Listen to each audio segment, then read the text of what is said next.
Hi everyone! In today's video, I am going to be giving you guys a few tips and tricks when it comes to working with crochet measurements.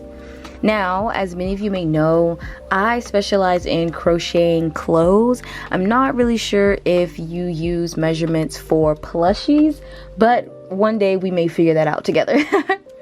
So today I want to share with you guys the measurement chart that I use.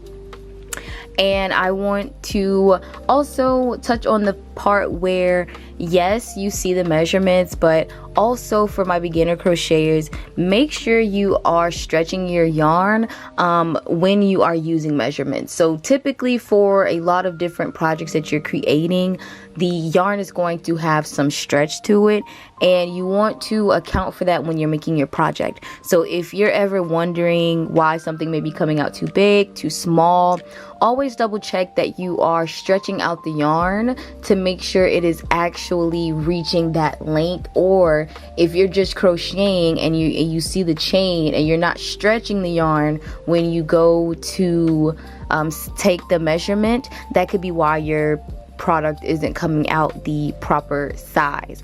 Also, I would get very familiar with learning what measurements to use and when and where to use them, because this size chart, it doesn't have every single specific measurement of the human body. For example, say you need the measurement from your chest to your belly button or something like that, like something like from your, from in between your shin, and different measurements like that. So you may have to do math, you may have to create a few samples, but I would also keep that in mind when you're crocheting and making certain pieces.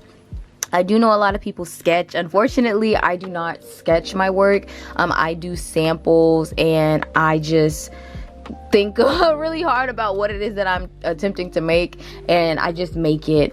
And so I feel like that's really, really important as a crocheter, to make sure you are experimenting with different measurements. I would start getting really comfortable with your own measurements, and then work out a system for when you make things for other people, if you are going to be selling your work or giving it away for gifts.